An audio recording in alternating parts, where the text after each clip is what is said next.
नमस्कार, यो समाचारमा स्वागत छ। म कुलचन्द्र विष्ट। म मेनुका श्रेष्ठ। सुरुमा अहिलेसम्मका प्रमुख समाचार।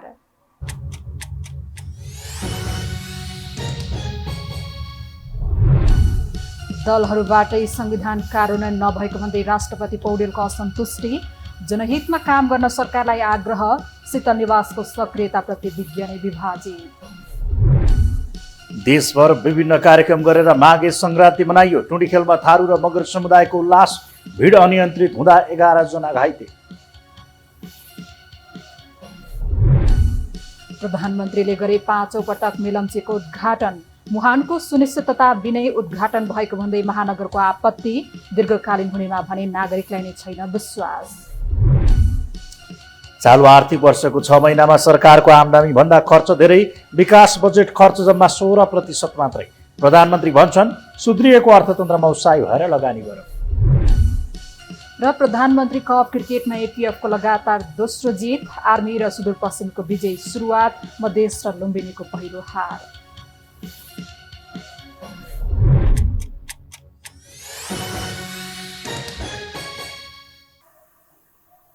अब समाचार विस्तारमा।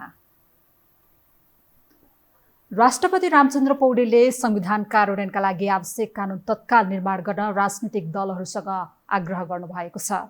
राष्ट्रपति पौडेलले संविधान कार्यान्वयनमा भएको कमीले जनतामा निराशा छाएकोले गर्दै त्यसलाई आशामा परिणत हुने गरी राजनीतिक दलहरूले छिटोभन्दा छिटो आवश्यक कानुनहरूको निर्माण गरेर संविधान कार्यान्वयनमा ध्यान दिनुपर्ने बताउनु भएको हो।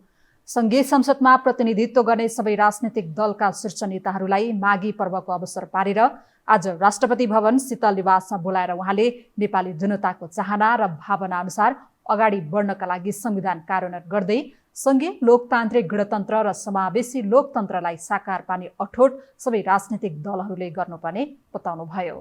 जनतालाई पिछडिएका उत्पीडित वर्गलाई उपेक्षित वर्गलाई जो अधिकार दिएको छ त्यो सार्थक हुन पर्यो। त्यसलाई चाहिँ हामीले व्यवहारमा उतार्नको लागि कानुनहरू बनाउनु पर्ने छ। तपाईँहरू संसदका मित्रहरू सबैले विशेष गरिकन ध्यान दिनुपर्ने विषय संविधानले जुन परिकल्पना गर्यो त्यसलाई कानुनद्वारा व्यवस्थित गर्नुपर्ने जो आवश्यकता छ ती कानुनहरूको निर्माण छिटोभन्दा छिटो हुन जरुरी छ भन्ने मलाई लागिरहेको छ।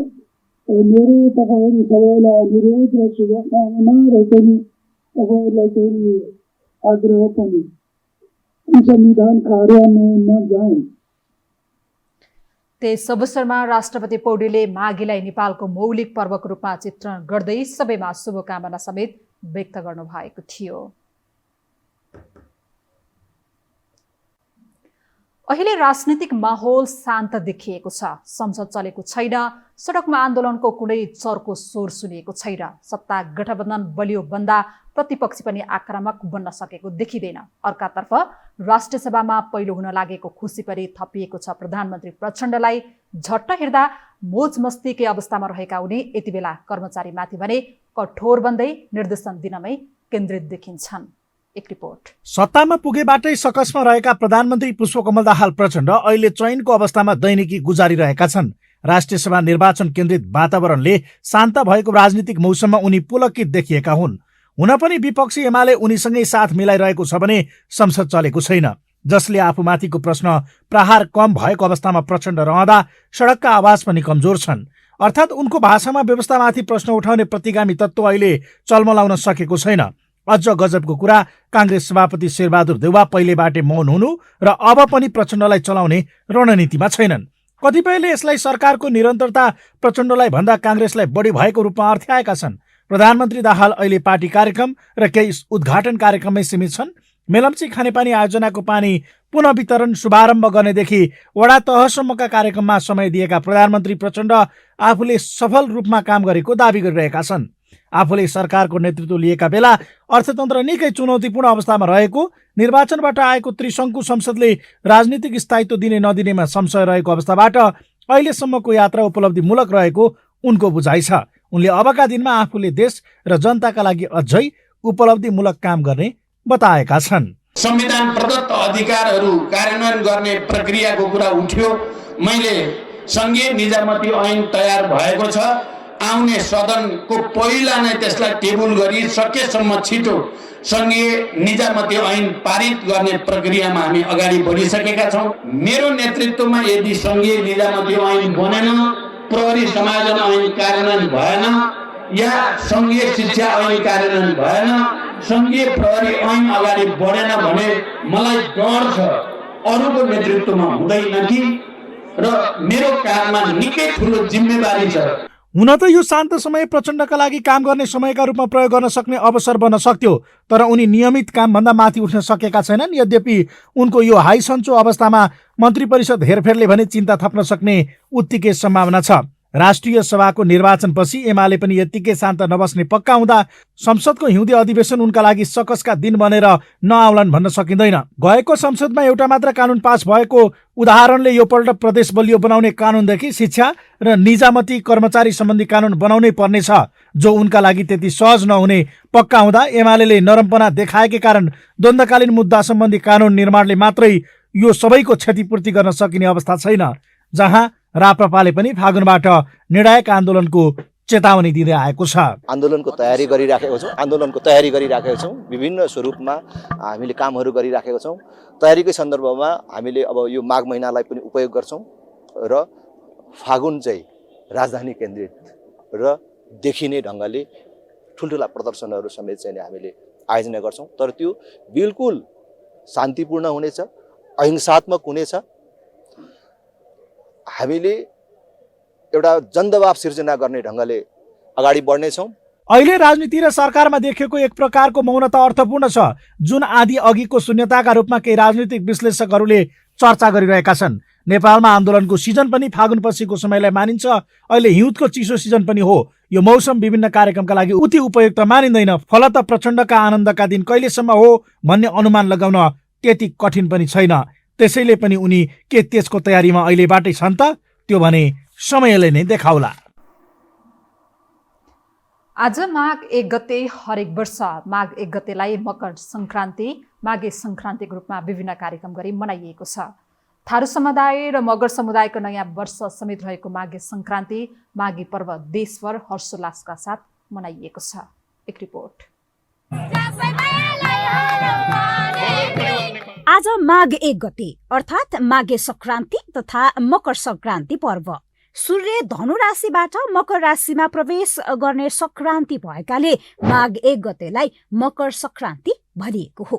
तर मकर सङ्क्रान्तिलाई समुदायगत रूपमा फरक नामले पनि सम्बोधन गरिन्छ। यसको आफ्नै विशेषता समेत छ। अन्य समुदायले माघे सङ्क्रान्तिको रूपमा मात्र मनाउने यस पर्वलाई थारू समुदायले माघी र खिचरा पर्व, मगर समुदायले माघे सङ्क्रान्ति, किराँत समुदायले एले थोचे अर्थात् नयाँ वर्षको रूपमा मनाउने गर्दछन्। त्यस्तै माघ 1 गतेलाई नै नेवार समुदायले घिउचाकु खाने दिनको रूपमा समेत मनाउँछन्।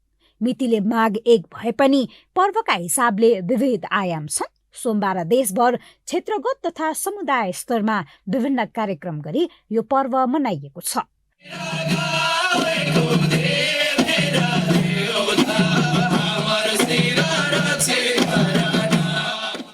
माघमा सबै काम सकेर नयाँ अन्न भित्राउने गरेसँगै माघीलाई थारू समुदायले नयाँ वर्षको रूपमा पनि मनाउन थालिएको हो। त्यस्तै मगर समुदायले आफ्ना पितृहरूलाई सम्मान गर्ने, प्रकृतिलाई पुज्ने र आफ्ना चेलीहरूलाई पुज्दै पारिवारिक रूपमा हर्षोल्लासका साथ यो पर्व मनाउने गर्छन्। एक आपसमा शुभकामना साटासाट गरेर यो पर्व मनाइन्छ। थारू समुदायले यस दिनमा ठुला बडासँग आशीर्वाद लिने, मुखिया चुन्ने र नयाँ सोचका साथ आगामी दिन बिताउने कामना सहित मिठो परिकार खाँदै मनाउने गर्छन्। आफ्नो समुदायको मौलिक संस्कार संस्कृतिहरूको संरक्षण र सम्वर्धन सहित पुस्तान्तरणमा यस्ता पर्वहरू महत्त्वपूर्ण हुने उनीहरू बताउँछन्। ठुला आफ्नो मान्य जनबाट आशीर्वाद लिने हाम्रो यो चलन छ। ठुला बडाले सबै दुःख बिर्सेर सानोलाई क्षमादान गर्ने, सानोले पनि सबै दुःख बिर्सेर उनीहरूको आशीर्वाद लिने, त्यो किसिम भावनाले एउटा ठुलो सद्भावको पनि पर्व हो भन्ने हामीलाई लाग्छ। चेलीहरूले चाहिँ त्यो विशेष पूजा गरिसकेपछि, भूमिको पूजा गरिसकेपछि माइतीहरूलाई उहाँहरूले पूजा गर्नुहुन्छ। हामी माइतीहरूले दक्षिणा दिन्छौँ।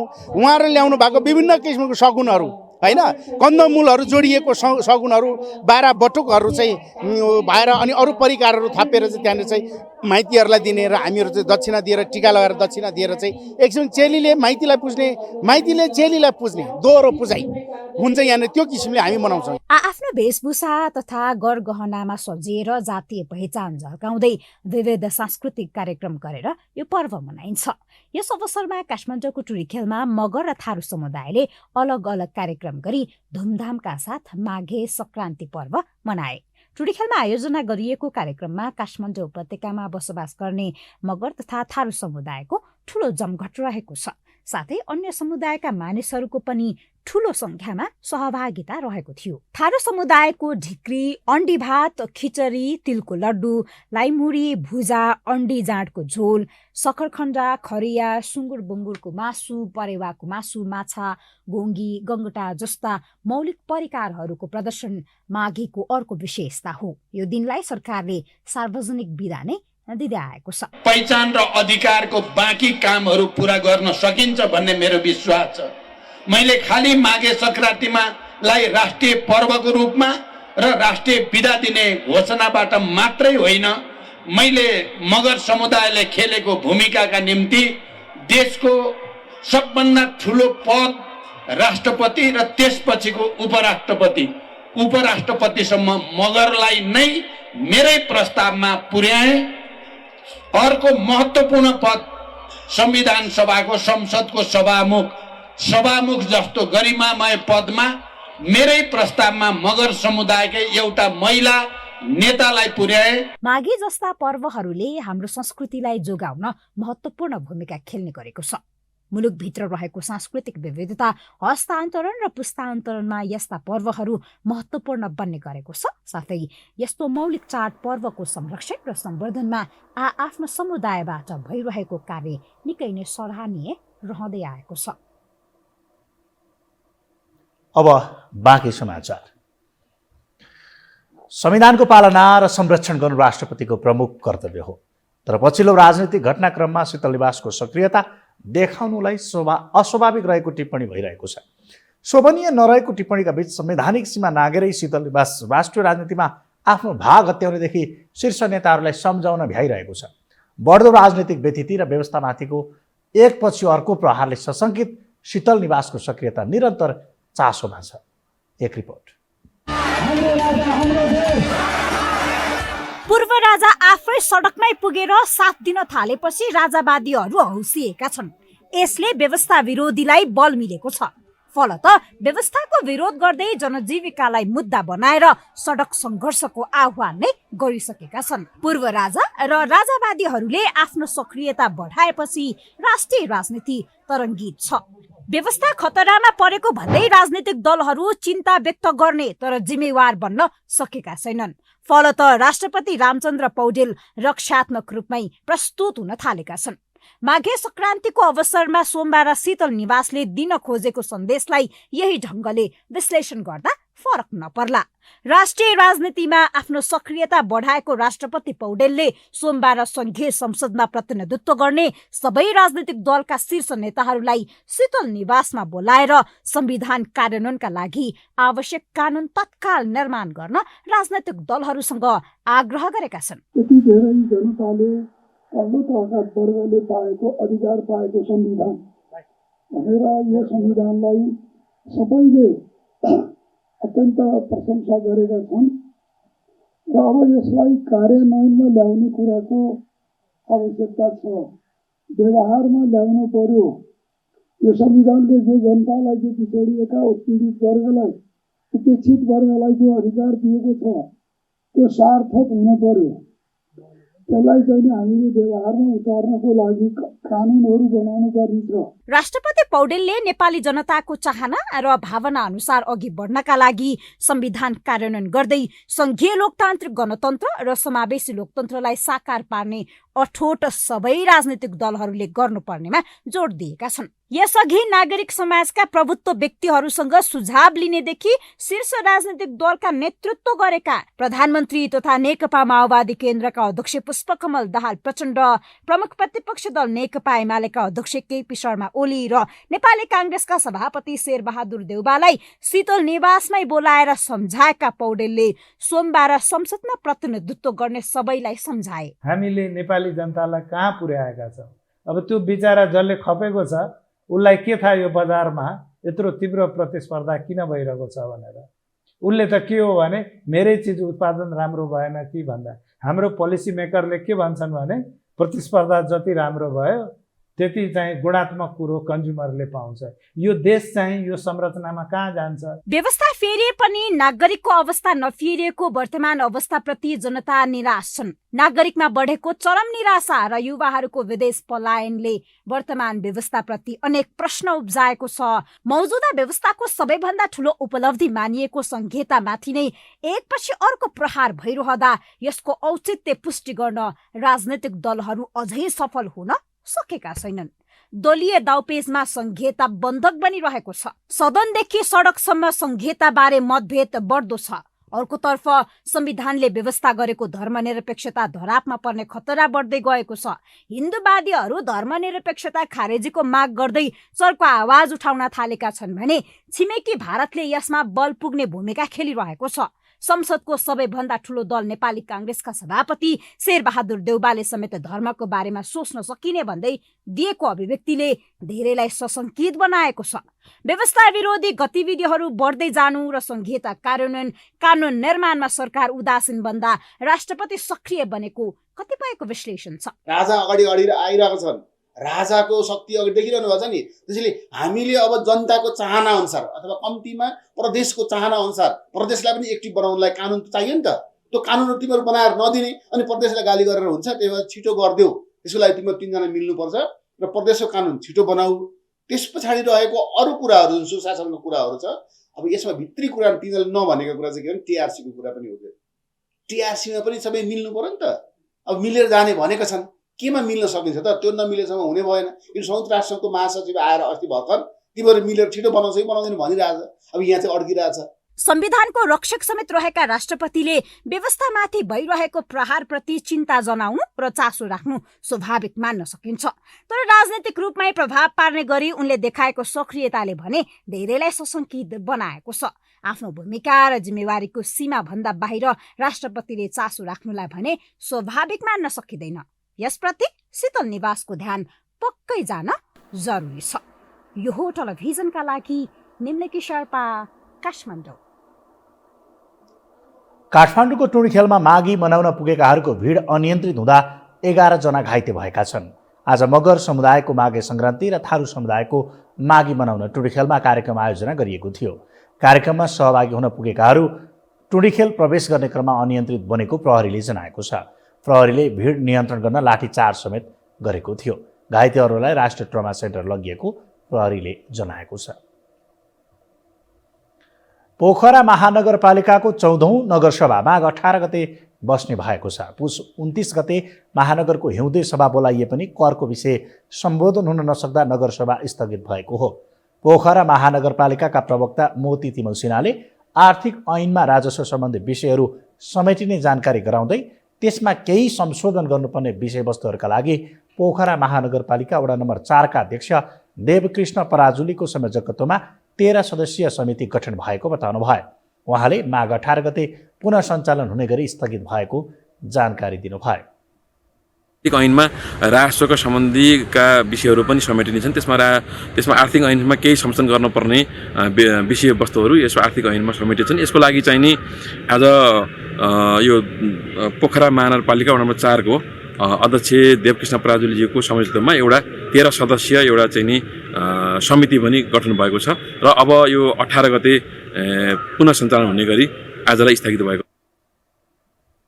पोखरा महानगरपालिकाले पोखराको घरजग्गा कर घटाउने एजेन्डा नराखेपछि पोखराको कार्यपालिका बैठक स्थगित भएको थियो। हामीसँग समाचार बाँकी नै छन्, अहिलेलाई विश्राम।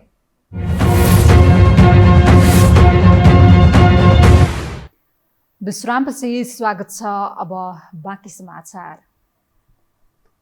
कोशी प्रदेशका मुख्यमन्त्री केदार कार्कीलाई सरकारलाई पूर्णता दिन सकस परेको छ। सरकार बनेको 4 महिना लाग्दा पनि कार्कीले पूर्णता दिन सकेका छैनन्। सत्ताको दाउपेच चलिरहँदा स्थिरता र जनजीविकाको सवाल सुनिश्चित हुन सकेको छैन। एक रिपोर्ट।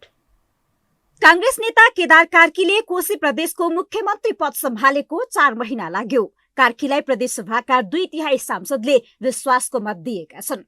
तर राजनैतिक दाउपेच हावी हुँदा मुख्यमन्त्री कार्कीले परिणाम देखिने गरी काम गर्न सकेका छैनन्। त्यति मात्र होइन, सरकारलाई पूर्णता दिन पनि सकेका छैनन्। प्रदेशसभाको बैठकमा सत्ता गठबन्धनका सबैजसो नेताले सरकारलाई पूर्णता दिनुपर्नेमा जोड दिएका थिए। कांग्रेस संसदीय दलका नेता उद्धव थापा, माओवादी संसदीय दलका नेता इन्द्रबहादुर आङबो र नेकपा एकीकृत समाजवादीका संसदीय दलका नेता राजेन्द्र कुमार राईले सरकारलाई अल्मलिने छुट नभएको भन्दै काम गर्न दबाब दिएका छन्। तर 3 महिना सकसमा गुजारेका कार्की आफू नीति नियम अनुसार अघि बढिरहेको र राम्रो काम भइरहेको दाबी गर्छन्। म के भने अहिले तपाईलाई मुख्यमन्त्री भएको छु, 100 दिन पुग्न लागेको छ। 100 दिनमा केही कुराहरू के भन्छ भने 100 दिनभित्रको केही कुराहरू पछि एक्सपोज पनि गर्छु, 8 गते एक्सपोज पनि गर्छु र त्यो पछाडिको के भन्छ रोजगारको सिलसिलामा हैन मानवीय विकासको के भन्छ भने क्षेत्रमा कसरी अगाडि बढ्ने भन्ने कुरा चाहिँ अस्ति नै केही कुराहरू पाइला चाहिँ प्रतिस्थापन विधेयकबाट अगाडि बढाइसकेको छु। त्यसमा मैले कृषिमा चाहिँ पशु र कृषिमा एक पालिका 2 विद्यार्थीलाई स्कलरसिपको घोषणा गरेको छु र त्यो चाहिँ 2-4 दिनमा हामी त्यो सूचना निकाल्दैछौँ। मेडिकलमा, इन्जिनियरिङमा, एग्रिकल्चरमा, तपाईलाई लमा, एडमिनिस्ट्रेसनमा पनि हामीले के गरेका छौँ भने स्कलरसिप दिने र दक्ष जनशक्ति प्रदेशको लागि प्रदेशमै दक्ष जनशक्ति उत्पादन हामी गर्छौँ। झण्डै मध्यावधिको स्थिति आउन लागेको अवस्थामा केन्द्रको निर्देशन विपरीत एमालेसँग सहकार्य गरेर कार्की गत असोज 27 गते मुख्यमन्त्री बने। तर केन्द्रीय गठबन्धनका दललाई सरकारमा सहभागी गराउनु पर्ने दबाब उनीमाथि आइलाग्यो। माओवादी र एकीकृत समाजवादीलाई सरकारमा सहभागी गराउँदा एमाले सत्ताबाट बाहिरियो। यद्यपि एमाले मुख्यमन्त्री कार्कीलाई दिएको विश्वासको मत कायमै राखेको छ। अझै आर्थिक मामिला तथा योजना मन्त्रालय, स्वास्थ्य मन्त्रालय, खानेपानी सिंचाई तथा ऊर्जा मन्त्रालय, सामाजिक विकास मन्त्रालय, उद्योग, कृषि तथा सहकारी मन्त्रालयमा मन्त्री नियुक्त हुन बाँकी छ। राप्रपालाई सभामुख दिएर सत्तारूढ गठबन्धनले कोशीमा सत्ता जोगाएको छ। राप्रपाका अम्बर बहादुर बिष्ट सभामुखमा निर्विरोध निर्वाचित भए पनि पार्टीभित्रैबाट विरोध भएको छ। स्वयं राप्रपा अध्यक्ष समेत बिष्ट सभामुख बनेकोमा सन्तुष्ट छैनन्। सभामुख फिर्ता हुने अवस्थामा कोशीको राजनीतिक अस्थिरता झन बढ्नेछ। अहिले परिवर्तित सन्दर्भमा कोशी प्रदेशमा सभामुख पदमा हामी जाने कि नजाने भन्ने कुरा छलफलकै विषय थियो। अहिले हतार गर्नुहुन्न भन्ने हामी सबैको सहमति थियो। म देश बाहिर भएको बेला हाम्रो कोशी प्रदेशका साथीहरूले निर्णय गरेर सहभागी हुनुभयो। त्यस विषयमा विभिन्न मतहरू छन्। एक थरी साथीहरूको चर्को स्वरमा त्यो सहभागी हुनु हुँदैन थियो र तुरुन्तै फिर्ता हुनुपर्छ भन्ने पनि छ भने अर्कोतर्फ साथीहरूको के तर्क छ भन्दाखेरि हामी यहाँ मात्रै कोशीमा मात्रै सहभागी भएको होइन, हामी त अगाडिदेखि नै सहभागी छँदैछौँ र यो कुनै राजनैतिक दलको समर्थन लिएर गठबन्धन गरेर कुनै शर्तमा हामी भएको होइन। सभामुख चयन भएको केही दिनमै कोशी प्रदेश सभाको चालु 4थो अधिवेशन अन्त्य भयो।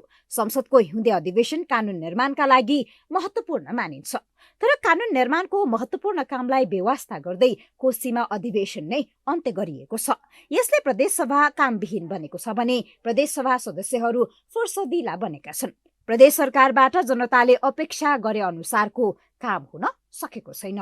नेताहरूले राम्रो काम गरिरहेको दाबी गरे पनि जनताले भने महसुस गर्न सकेका छैनन्। आफ्नो गुजाराका लागि युवा शक्ति विदेश पलायन भइरहेका छन्। गाउँसँगै सहर पनि रित्तो हुने चिन्ता थपिँदो छ। अब यो हेर्दाखेरि त तपाईँको नेपाल त रित्तिन्छ। दिनको 3-4 हजार मान्छे चाहिँ तपाईँको चाहिँ बाहिर गइरहेछन्। नेपालमा अब तपाईँको चाहिँ के छ भने गाउँघरमा, पहाडमा, तराईमा पनि गाउँघरमा के छ भने अब उनीहरू सहर आउने, सहरबाट विदेश जाने, सहरमा आउने, सहरबाट विदेश जाने। अब अहिले गाउँघर शून्य छ। तपाईँको त्यहाँ बुढाबुढी र केटाकेटी मात्रै छन्। यो हिसाबमा त नेपाल त रित्तिन्छ। नेपाल चाँडै नै के छ तपाईँको यो विलय हुने दिशामा गइरहेछ। यो देश टाट पर्ने, आर्थिक रूपमा टाट पर्लिन्छ, सामाजिक रूपमा टाट पर्लिन्छ, सांस्कृतिक रूपमा टाट पर्लिन्छ। कोशी प्रदेशलाई आफ्नै नाम राख्न समेत दोस्रो कार्यकाल कुर्नु पर्यो, त्यो पनि विवाद रहित हुन सकेन। पहिचानवादीहरूले आन्दोलन जारी राखेका छन्। गत निर्वाचनपछि कोशी प्रदेश सबैभन्दा बढी अस्थिर भयो। सत्ताको दाउपेच चलिरहँदा अझै स्थिरताको सुनिश्चितता भइसकेको छैन। जनजीविका, विकास निर्माण र समृद्धिको सपना निकै टाढाको हुन पुगेको छ। यो हो टेलिभिजनका लागि बसुधा केसीको रिपोर्ट। गत आइतबार कपिलवस्तु जिल्ला अदालतका न्यायाधीश भुवन गिरीकी पत्नी आरतीले सर्वोच्च अदालत परिसरमै आत्मदाहको प्रयास गरिन्। न्यायाधीश गिरी विरुद्ध वैवाहिक बलात्कारको आरोप लगाएर जाहेरी दिएकी उनले गिरीलाई थुनामा राखेर अनुसन्धान गर्न माग गरिरहेकी छन्। आखिर के हो वैवाहिक बलात्कारको मामिला? एक रिपोर्ट। गत असोज 17 गते न्याय माग्न भारती मानन्दर सर्वोच्च अदालत परिसरमा ढलिन्।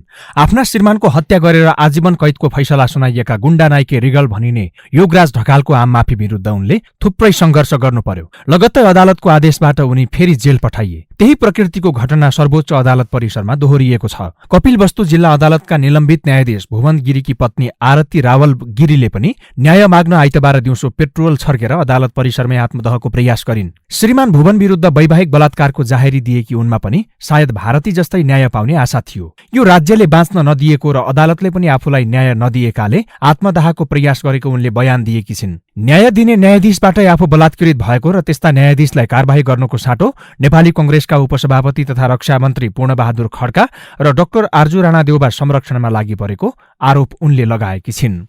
न्यायले कलम चलाउने न्यायमूर्तिबाट म पटक्कै बलात्कृत हुन्छु र त्यस्तो अपराधीलाई कानुनको कठघरामा उपाउनुभन्दा राजनीतिकरणको पावर, पहुँच, दबाव, प्रभावले उहाँलाई चाहिँ संरक्षण गरेर राख्नु भएको छ। अझै पनि संरक्षण गर्दै हुनुहुन्छ र मैले मेरो सामाजिक सञ्जालबाट मैले पटक मैले भनिरहेको छु, पूर्णबहादुर खड्का उहाँ काङ्ग्रेसको रक्षा मन्त्री हुनुहुन्छ।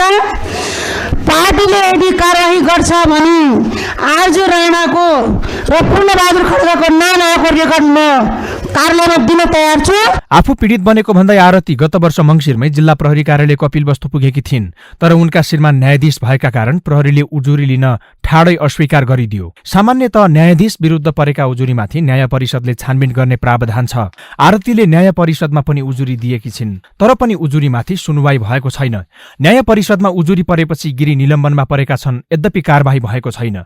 श्रीमती नै श्रीमानबाट बलात्कृत भएको भन्दै उजुरी लिएर जानु आफैमा अनौठो लाग्न सक्छ, तर गिरीका अनुसार यो कथा अर्कै छ।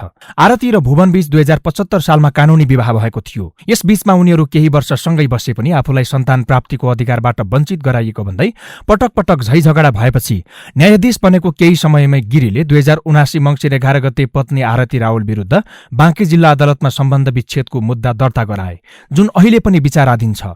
त्यति मात्रै नभएर गिरीले आरती विरुद्ध चोरीको मुद्दा लगाएपछि आरतीले वैवाहिक बलात्कारको जाहेरी दिएकी थिइन्। गत चैत 28 गते गिरी वैवाहिक बलात्कारको आरोपमा पक्राउ परे। न्यायाधीश पत्नी आरती रावल गिरी विरुद्ध कपिलवस्तु जिल्ला अदालतमा गाली बेइज्जतीका मुद्दा दर्ता भएका छन्। आरती विरुद्ध बाँके जिल्ला अदालतमा पनि सरकारी कागजात किर्तेको मुद्दा दर्ता भएको थियो। सोही मुद्दामा आरती वैशाख 4 गते पक्राउ परिन्। आरती हिरासतमै रहेका बेला भुवन गिरी भने कपिलवस्तु जिल्ला अदालतबाट वैशाख 17 गते 2,75,000 रुपैयाँ र काठमाडौँ जिल्ला अदालतमा पनि वैशाख 19 गते 50,000 रुपैयाँ धरौटी बुझाएर छुटे। त्यसै त आरती आफूसँग सबै प्रमाण भएको भन्दै उनलाई हिरासतमा राखेर अनुसन्धान गर्नुपर्ने माग राख्दै आएकी छिन्। आरतीकै भनाइ मान्ने हो भने यो विवाह स्वेच्छाले भएको थिएन। भुवनले नागरिकता बनाउन जाँदा विवाह दर्ता गरिएको आरती बताउँछिन्।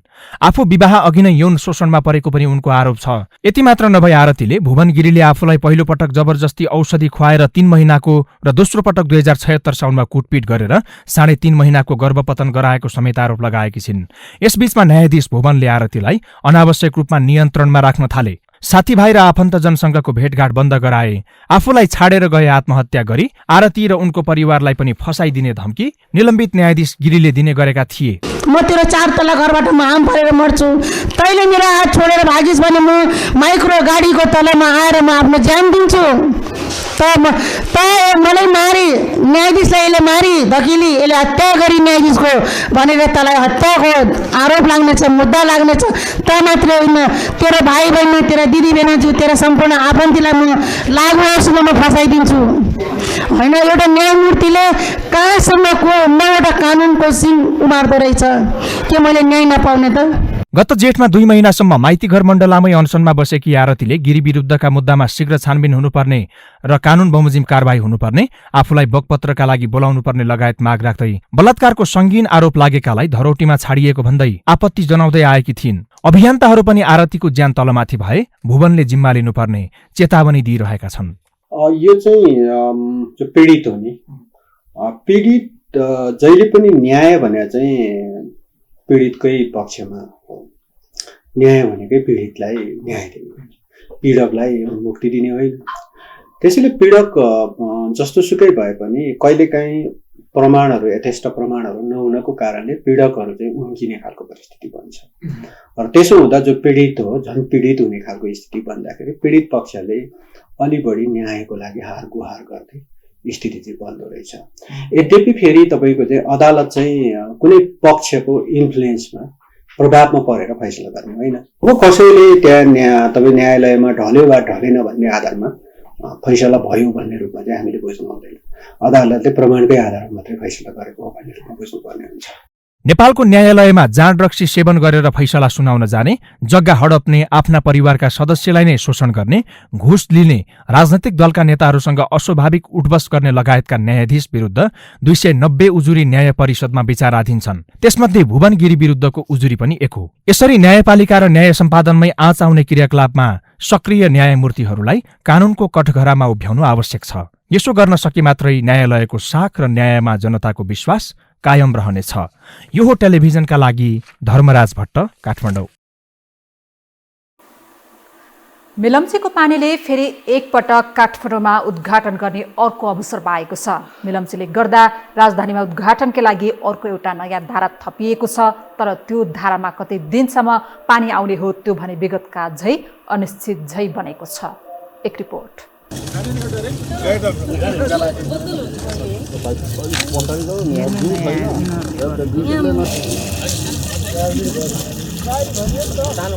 प्रधानमन्त्री पुष्पकमल दाहाल प्रचण्डले सोमबार सिंहदरबारमा एक कार्यक्रम आयोजना गर्दै मिलम्ची खानेपानीको पुनः वितरणको शुभारम्भ गरे। प्रधानमन्त्रीले कार्यालय परिसरबाट मिलम्ची खानेपानी पुनः वितरणको शुभारम्भ त गरे, तर उनले गरेको यो शुभारम्भ पनि औपचारिकता भन्दा अन्य उपलब्धि हुने छैन। किनभने उनले शुभारम्भ गरेर ल्याएको मिलम्चीको पानी वर्षा नलाग्दासम्म मात्र उपत्यकावासीको घरको धारामा आउने हो। जब वर्षायाम सुरु हुन्छ तब फेरि बाढी र पहिरोको जोखिमले हुन सक्ने सम्भावित क्षतिलाई ध्यानमा राख्दै पानी वितरण कार्य पुनः रोकिने निश्चित छ।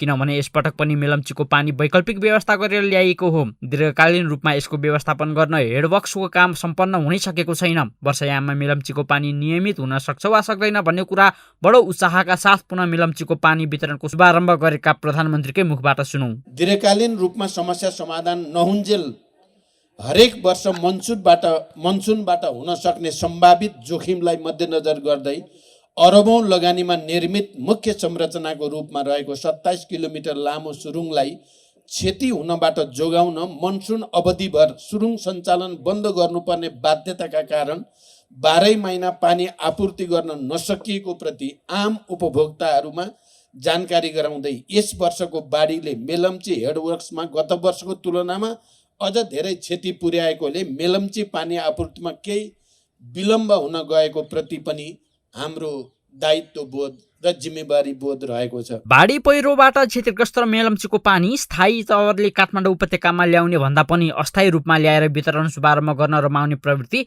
झाँगिँदै गएको छ। मेलम्चीको पानी वितरण शुभारम्भ र उद्घाटनको फेरिस्त लामो छ। यसअघि पनि प्रमुख जिल्ला अधिकारीदेखि राज्यमन्त्री, मन्त्री, प्रधानमन्त्री र राष्ट्रपति सहित पटक पटक गरी आधा दर्जनभन्दा बढी त मेलम्चीको पानी वितरण शुभारम्भ र उद्घाटन नै भइसक्यो। खानेपानी अभावमा काकाकुल उपत्यकावासीलाई दीर्घकालीन रूपमा मेलम्चीको पानी आपूर्ति गर्नुभन्दा पनि अस्थायी रूपमा एकाध महिनाका निम्ति वितरण शुभारम्भ गर्न राजनीतिक नेतृत्वको अस्वाभाविक होडबाजी नै देखिँदै आएको छ। 27 किलोमिटर सुरुङबाट पानी ल्याएर उपत्यकावासीको प्यास मेटाउन नै 2 दशकभन्दा बढी समय लगाएको सरकारले अझै लाजै बचाएर दोस्रो चरणको याङ्ग्री र लार्केको पानी पिलाउँछु भन्दै मुख बजाउन पछि परेको छैन। मेलम्ची खानेपानी आयोजना दीर्घकालीन रूपमा 12 महिना सञ्चालन गर्नुपर्ने र दोस्रो चरणको याङ्ग्रे र लार्गको काम अगाडि बढाउन मन्त्रालयको विगहरूको सल्लाह लिई राजनीतिक तहमा सहमति जुटाउन पहल गरेको छु। एउटा मात्र स्रोतको भरमा नपर्न काठमाडौँ उपत्यकाको लागि अन्य स्रोतहरूको व्यवस्थापन गर्नको लागि वैकल्पिक स्रोतहरू सिसनरी, महादेव खोला र ठोस्ने खोलाको अध्ययन भइरहेको छ। 2047 सालमा कृष्ण प्रसाद भट्टराईले देखेको सपनालाई 55 सालमा समिति गठनपछि आश गरे पनि 80 साल बित्नै लाग्दा पनि नियमित रूपमा उपत्यकावासीले मिलम्चीको पानी पिउन पाएका छैनन्। वर्षेनी वर्षायाममा बाढी आउने र हिउँदमा मर्मत सम्भार गरेर पानी ल्याउँदा पनि उद्घाटन र शुभारम्भ गर्ने मुहबाट राजनीतिक नेतृत्व मुक्त हुन नसक्दा सरकारको व्यङ्ग्य पनि निकै हुने गरेको छ। काठमाडौँ महानगरपालिकाका प्रमुख बालेन्द्र शाह बालेनले प्रचण्डलाई व्यङ्ग्य गर्दै एउटै परियोजनाको बारम्बार उद्घाटन गरेर विश्वकीर्तिमानी कायम राख्न सफल भएको भन्दै एउटै मन धेरै पटक नजित्न आग्रह गरेका छन् भने कवि अर्जुन पराजुलीले पनि उद्घाटन गर्दा गर्दै बरु बजारको रिबन सकिएला तर मिलम्चीको उद्घाटन सकिँदैन भन्दै सरकारको व्यङ्ग्य गरेका छन्। तर प्रतिपक्षी दलका नेता भने यो उद्घाटन नभएर पुनर्वितरण गरेको भन्दै सरकारले आफ्नो बचाउ गर्नुपर्ने अवस्थामा छ। यो चाहिँ एउटा चाहिँ जानकारी नै हो। अहिले फेरि चाहिँ पेपर्सहरूमा चाहिँ कस्तो छ भन्दाखेरि पटक पटक उद्घाटन गर्यो भनेर चाहिँ आइरहेको छ। यो उद्घाटन के को उद्घाटन? यो त यो चाहिँ के छ भन्दाखेरि वितरण गर्ने कार्यक्रम हो। त्यसमा त डिस्टिङसन त हुनु पर्यो नि। त्यसमा झन्डै 3 वर्ष अघि 2077 चैत 20मा पनि सोमबार प्रधानमन्त्री प्रचण्डले गरेको चाहिँ बडो तामझामका साथ तत्कालीन राष्ट्रपति विद्यादेवी भण्डारीले उद्घाटन गर्दै मेलम्चीको पानी काठमाडौँ झारिएको थियो। राजधानीको भृकुटी मण्डपमा उद्घाटन गरेको उक्त धाराको हालत अहिले हरिबिजोग छ। उक्त स्थानमा अहिले पनि धारा त छ तर धाराले पानी देख्न नपाएको वर्षौं बितिसक्यो। धुलै धुलोले भरिएको धारा चराचुरुङ्गो शौच गर्ने स्थान बनेको छ। कुनामा लुकाएर राखेको धाराको टुटी गायब छ भने वरपरको अवस्था पनि फोहोर फाल्ने ठाउँ जस्तो बनेको छ। वर्षेनी मेलम्चीको पानी उद्घाटन गर्न धारा बन्ने तर केही महिनापछि फेरि बन्द हुने परिपाटीको नियति यसपटकको धाराले पनि भोग्ने निश्चित नै छ। त्यसैले होला सरकारले अहिले सर्वसाधारणको पहुँचभन्दा बाहिर रहेको सिंहदरबारभित्र नै धारा निर्माण गर्यो। मेलम्ची खानेपानी आयोजनाको बाँधलाई स्थायी संरचना बनाएर 12 मास पानी ल्याउने प्रबन्ध गर्नुको साटो प्रधानमन्त्री तथा मन्त्रीहरू अस्थायी रूपकै उद्घाटनमा रमाउँदा यसपटक पनि मेलम्चीको पानी उपत्यकावासीको धारामा बढीमा 5 महिना मात्रै आउने देखिन्छ। यसलाई नियमित र स्थायी बनाउन सरकारले बेलैमा निर्माण कार्यलाई तीव्रता दिन जरुरी छ। यो टेलिभिजनका लागि क्यामेरामा सुजीव बज्रचार्यका साथ निरज कोइराला, काठमाडौँ।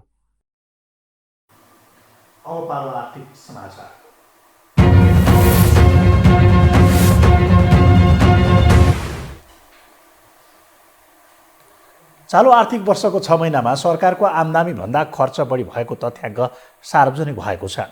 महालेखा नियन्त्रक कार्यालयको तथ्याङ्क अनुसार साउनदेखि पुस मसान्तसम्म 48 अर्ब 46 करोड 57 लाख रुपियाँको बजेट घाटा रहेको छ। यो वर्ष 14 खर्ब 72 अर्ब 48 करोड रुपियाँ राजस्व उठाउने लक्ष्य लिएको सरकारले पुस मसान्तसम्ममा 5 खर्ब 18 अर्ब 15 करोड रुपियाँ मात्रै उठाएको छ। यो वार्षिक लक्ष्यको 35.19% मात्रै हो। यस्तै यो वर्ष 49 अर्ब 94 करोड 30 लाख रुपियाँ वैदेशिक अनुदान लिने लक्ष्य राखिएकोमा 6 महिनामा जम्मा 2 अर्ब 75 करोड 80 लाख रुपियाँ मात्रै वैदेशिक अनुदान आएको छ। यसैबीच चालु आर्थिक वर्षको 6 महिनामा जम्मा 16% मात्रै विकास बजेट खर्च भएको छ।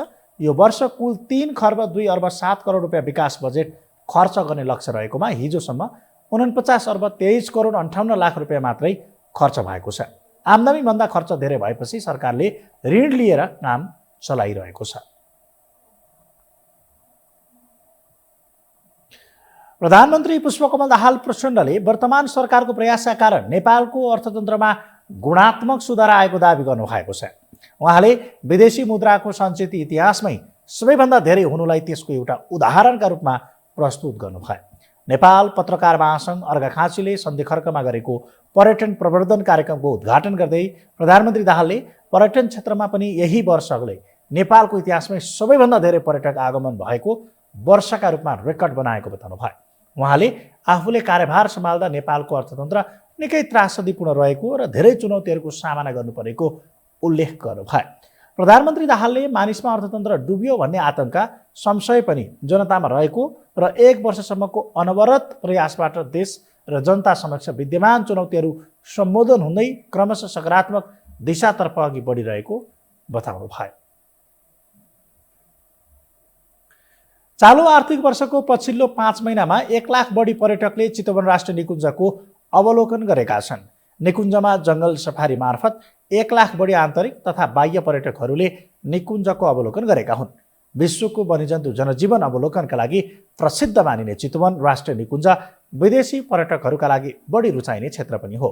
यस निकुञ्जमा गैँडा, पाटेबाघ, सोच, गौरी गाई, काठे भालु, चितुवा, रतुवा, चित्तल, लगुना, जरायो, चौसिङ्गे, बाँदर र लङ्गुर लगायतका 60 भन्दा बढी किसिमका स्तनधारी जङ्गली जनावरहरू पाइन्छन्। चितवन राष्ट्रिय निकुञ्जका वरिष्ठ संरक्षण अधिकृत दिलबहादुर पूर्जापुनले चालु आर्थिक वर्षको पछिल्लो 5 महिनामा 1 लाख बढी पर्यटक निकुञ्ज अवलोकन भ्रमण गर्न आएको बताउनु भयो। वरिष्ठ संरक्षण अधिकृत पूर्जापुनले हाम्रा संवाददातासँग कुराकानी गर्दै पछिल्लो 5 महिनामा निकुञ्ज भित्रिएका 1 लाख बढी पर्यटकबाट निकुञ्जले 10 करोड भन्दा बढी राजस्व सङ्कलन गरेको उल्लेख गर्नुभयो। यो वर्षको अहिलेसम्मको चाहिँ पर्यटकहरू प्रवेशको तथ्याङ्क हेर्दा 1 लाख प्लस चाहिँ पर्यटकहरू चितवन राष्ट्रिय निकुञ्ज प्रवेश गर्नुभएको छ। त्यसमा चाहिँ देशी विदेशी पर्यटकहरू हुनुहुन्छ। त्यसपछि अब राजस्व आम्दानीको हिसाबले चितवन राष्ट्रिय निकुञ्जलाई 10 करोडभन्दा बढी चाहिँ राजस्व चाहिँ पर्यटकहरूबाट प्रत्यक्ष रूपमा चाहिँ सङ्कलन भएको छ। गत वर्ष चाहिँ 3 लाख जति पर्यटकहरू चितवन राष्ट्रिय निकुञ्ज छिर्नु भएको थियो, भिजिट गर्नुभएको थियो र जसबाट चाहिँ 30 करोड जति चाहिँ राज्यलाई चाहिँ राजस्वको रूपमा चाहिँ आम्दानी भएको। उहाँले निकुञ्जमा प्रति किलोमिटरको क्षेत्रमा वन्यजन्तुहरू अवलोकन गर्न सक्ने अवस्था रहेको बताउनु भयो। हामीसँग अन्तर्राष्ट्रिय र खेलकुद समाचार बाँकी नै छन्। अहिलेलाई पुनः विश्राम।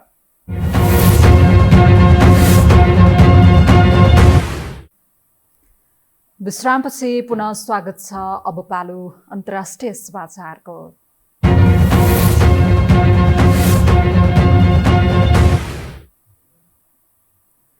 डेनमार्कका युवराज फ्रेडरिक राजा घोषित भएका छन्। उनलाई डेनमार्कका प्रधानमन्त्रीले औपचारिक रूपमा राजा घोषणा गरेका हुन्। महारानी मार्गरेट द्वितीयले गद्दी परित्यागको घोषणामा हस्ताक्षर गरिसके तत्कालीन युवराज फ्रेडरिकलाई राजगद्दी हस्तान्तरण गरिएको अन्तर्राष्ट्रिय सञ्चार माध्यमहरूले जनाएका छन्। यसअघि डेनमार्की महारानी मार्गरेट द्वितीयले नयाँ वर्षको टेलिभिजन सम्बोधनमा पद त्यागको घोषणा गरेकी थिइन्।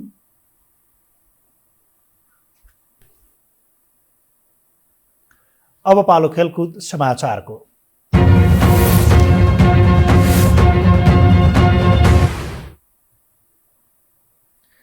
प्रधानमन्त्री कप 1 दिवसीय राष्ट्रिय क्रिकेट प्रतियोगितामा एपीएफ क्लब लगातार दोस्रो खेलमा विजयी भएको छ। आज भएको खेलमा एपीएफले कोशी प्रदेशलाई 6 विकेटले हराएको हो। यो जितसँगै एपीएफ 4 अङ्कसहित तालिकाको शीर्ष स्थानमा उक्लिएको छ। यता प्रतियोगितामा कोशीको लगातार दोस्रो हार हो। यस्तै त्रिभुवन आर्मी क्लबले मधेसमाथि 126 रनको फराकिलो जित निकालेको छ। आर्मीका लागि साहब आलमले सर्वाधिक 4 विकेट लिए। पहिलो खेलमा कोशीमाथि 7 विकेटको जित हात पारेको मधेसको यो पहिलो हार हो भने आर्मीले पहिलो खेल नै जितेको हो। त्यस्तै सुदूरपश्चिम प्रदेशले विजयी सुरुवात गरेको छ। घरेलु टोली लुम्बिनीलाई 5 विकेटले हराउँदै सुदूरपश्चिमले विजयी सुरुवात गरेको हो। खेलकुद समाचारसँगै हामी यो समाचारको अन्त्यमा आइपुगेका छौँ। बिदा हुनु अघि प्रमुख समाचार पुनः एकपटक।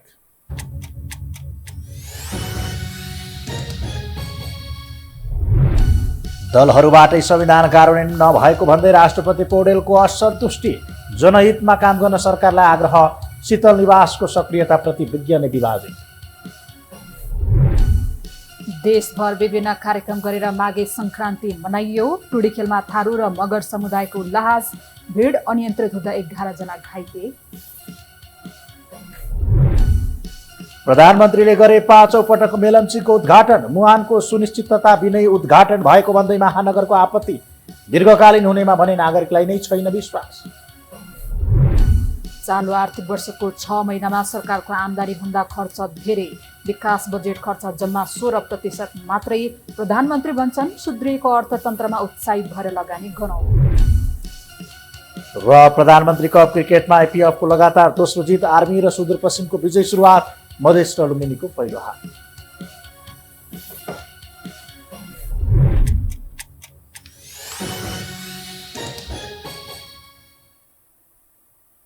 हवस् त यो हो समाचार सकियो। समाचार बुलेटिनका साथै यो हो टेलिभिजनका सम्पूर्ण कार्यक्रम यो हो टेलिभिजन.com yohokhबर.com, युट्युब र फेसबुकमा पनि पढ्न र हेर्न सक्नुहुनेछ।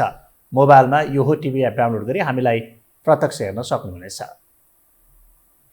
तथ्य सहितको निष्पक्ष समाचार तथा मनोरञ्जनका लागि हेर्दै रहनुहोला योहो टेलिभिजन। नमस्कार।